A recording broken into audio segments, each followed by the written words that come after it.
Hey, how's it going? Okay, this is the final part I'm going to be recording for the Ed 209 set.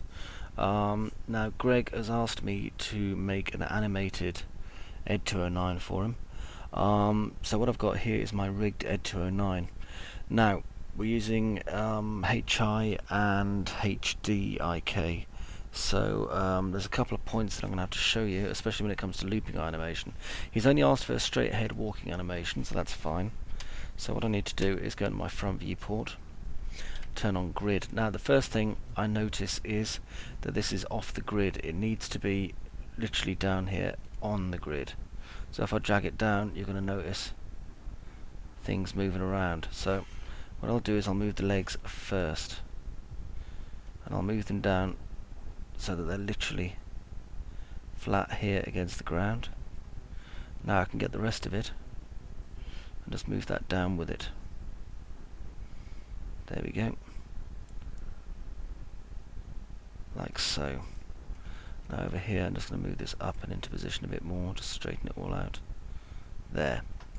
Now using grid lines is useful because it means that I'll be able to measure more accurately whilst I'm moving this piece, okay?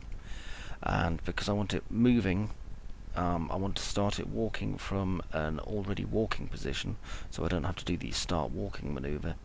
I'm going to actually start it with one leg in front and one leg behind. So first things first, I'm going to make the length of the entire sequence 60 frames. For me, that's enough for a second a footstep. Just click OK. And I'm going to grab just one of these here. Okay. And what I'm going to do is pull this back about 6 blocks. So first of all, I'm going to get these both kind of centered out over here. See those lines? I want them kind of both to line up over here.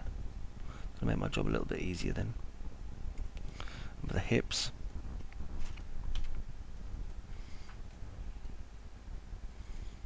okay, the hips seem to be lined up more or less in the right place. I'm just going to move them along a little bit. Then it's going to make it easier as well. Okay, first things first, I'm going to take this one. And I'm going to move it back, if you count the blocks, 3, 4, 5, 6. So I'm going to move it back maybe 4 blocks. 4 will be enough. Actually no, sod it, 3. I'm then going to move this one forward 3 as well. I use these blocks as a form of measurement because it's slightly easier.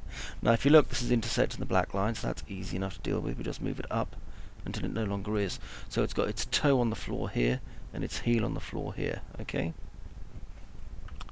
Right, now because this is obviously going to start back a little way, actually I think it's probably going to be okay to start round about here. Let's just check its pose actually in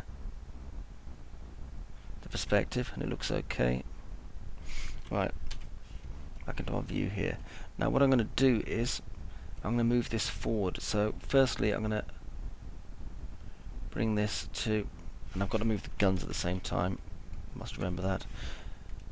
I'm going to move this to round about here, so it's a little bit forward. Okay, now I'm going to turn on auto key,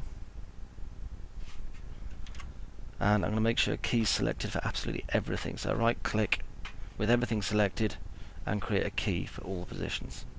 Okay, now grab this and this, and I'm going to move to frame 30.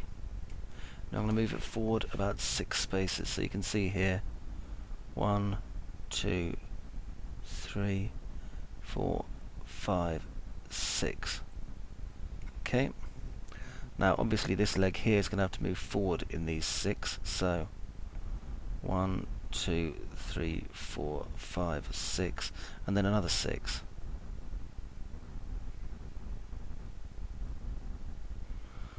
Okay, and in this time I'm going to move it to here. Meantime, for this one,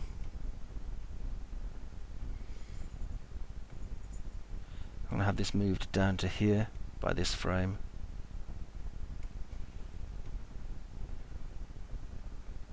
so that by the time it gets to frame 30, I can right click and check our position key here. Okay, so as we can see, it's stepped forward. Now this leg here, which is just stepped forward, needs to be moved up a little bit, so I'm not going to move it much, maybe about here. Okay, so it's now going to raise its leg and put it down like that. And now we can move on to the next one. So move it along a little bit, and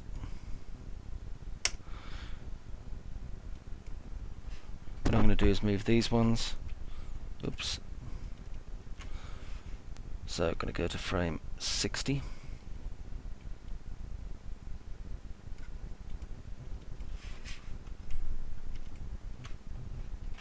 And again, 1, 2, 3, 4, 5, 6. Okay, so this one's going to have to be moved. 1, 2, 3, 4, 5, 6, 7, 8, 9, 10, 11, 12. I prefer using the grid system, you see, because it's easier to kind of remember where you're putting things then. Okay, this one now comes down to here. Make sure it stays in the right area.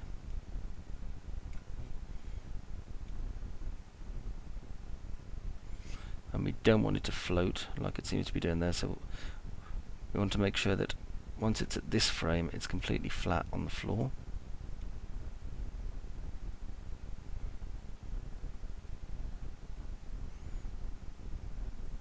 Okay, you can do a little bit more tweaking to that as we go on. At the minute it's just kind of shuffling it forward though, so when we get to the 45 here for this one, we want this one to be raised a little bit. So I'm going to just bring it up just a small amount, nothing massive, otherwise it will twist the leg. See, so now it's raising its leg properly and planting it. Okay, so this is looping properly the way it's supposed to. Right, I'm going to set all our frames at the end here so we know where they are, so just right click and do that. Now at the minute it's quite a smooth animation, plod, plod, so that's okay. We can delay frame 30 for this a little bit if we want to, so I could take frame 30 and copy it here and here, and that'll kind of pause it a bit. Although if you look, it's kind of making the guns go a bit mental. Watch.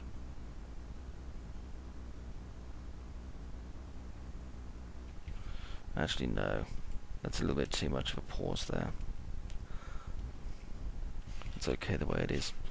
Okay, let's go over here and have a look at our guns.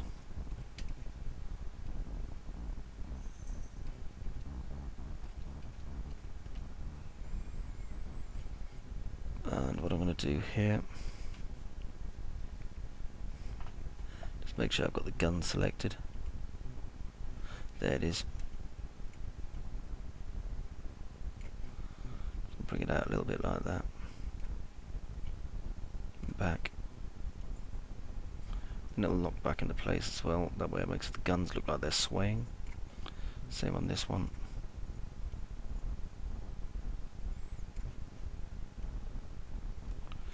Okay, and I'm going to copy this across to about 45. Actually, no, that didn't work too well because it's copied all the position frames there. So I'll just move it a bit again, like that. And like that. Don't want to move it loads because we don't want the guns to actually pop out of place. Okay, now let's look at the actual positioning of it here in the left viewport. Okay. Now then, need a little bit of sway, so as it lifts this leg and goes to frame 15, I'd like if it swung across just a little bit to compensate for that, to about there. It's going to come back,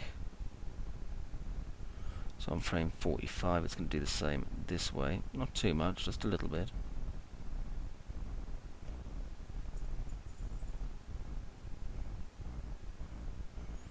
Okay, next. Possibly a little bit of slight head bob and rotation. So let's have a look at this.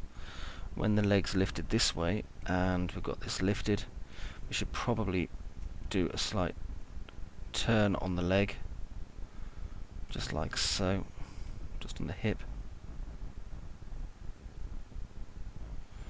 I think I'll use angle snap for this actually.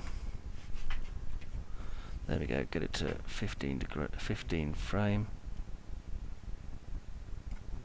There we go.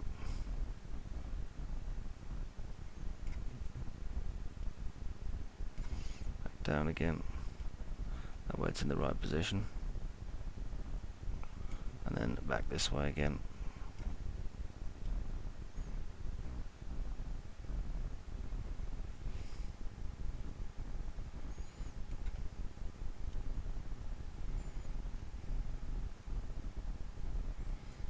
Okay.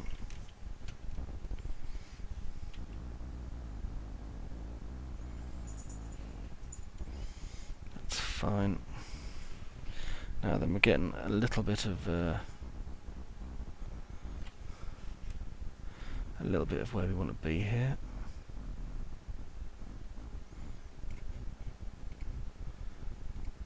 Let's have a look at these frames here, here and here.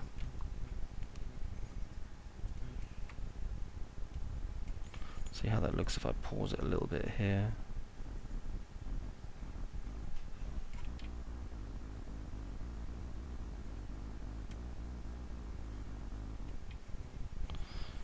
Okay, it's not bad.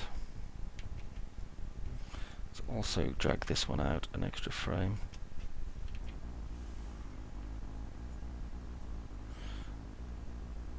Okay, that adds a little bit. Now we need to add some bob into this, just a minor bit of bob. So 15 frames in, and I'm going to pull this down just a tiny bit. Not a massive amount. I might raise it a tiny bit on frame 5, just here, and on frame 25, just to put a little bit of bounce.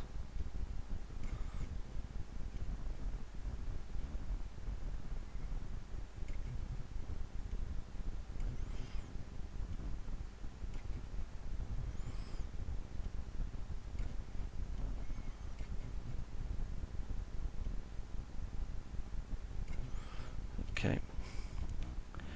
And then possibly while it walks, let's have a look at the head. Maybe do a little bit of movement on the canopy. Let's see how that looks.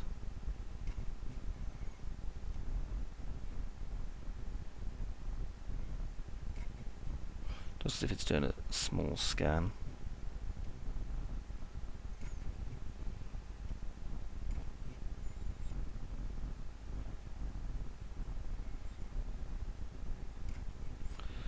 Okay, just going to move this along a little bit more to the left because it's slightly in the way. Down. Same here.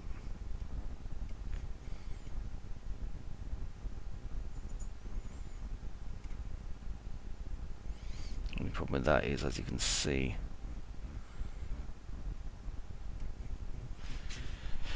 I really need to bring them down a bit more without them flicking up.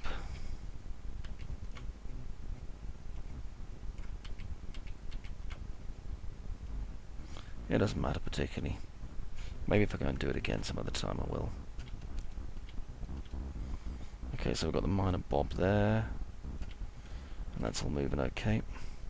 Okay, I mean this is quite a basic animation, but it's got our walking Ed 209 and its legs aren't falling off. So, you know, it is still a success technically. Okay, now, I sent Greg originally the 2 steps that I did for Ed 209, and they worked fine, but he wants about 18 steps. Now what we could do is we could manually do this. However, you know, we'd be here for a while just doing the same thing over and over again. So an easier way of doing this is to go into the curve editor just here. Let's do a Control A, and here is our animation curves. This is what our animation actually looks like. Okay, like this here, this gentle bobbing, is probably our torso. These here are our sweeping leg movements and so on. Now we want to grab all of this, like so, and then we can click this button here, which is the parameter curve out of range types. Now we can click relative repeat, and if you go and look at our model now, if we drag the slider, because our thing's only 60 frames long, it's only going to walk 60 frames. However, if we set this to 600 frames, well, you think you know what's going to happen? Well, sure you do, to a point. It's still going to walk when it gets here. But if you've never used history independent IK before, watch what happens now. Now its head goes for a walk, leaving its legs behind. Don't get me wrong though, that's pretty cool, watching the head do that, but it's not what we want, and it won't work in a game. So why is it doing that? Well, I shall tell you. Because history-dependent IK is so massive on resources, and computers only a few years ago used to be crap and gay and use a big wind-up spring, it actually limits time that you can use your IK. So the solution here, as you can see, has a start and end time. So if you wanted to work for 600 frames, you've got to set it for 600 frames.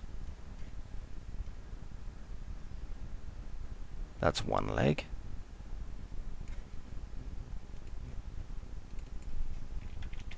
And that's the other one. And now your loop will work. Okay, so that is how you make your loops animation so that you can pop it into the Unreal Tournament 3 editor. Obviously there's more refining you can do than just this, and you can use this method for the high polygon Ed 209 as well. I hope you found this useful, and I hope you have a lot of fun with your model in Unreal Tournament 3. Bye bye for now.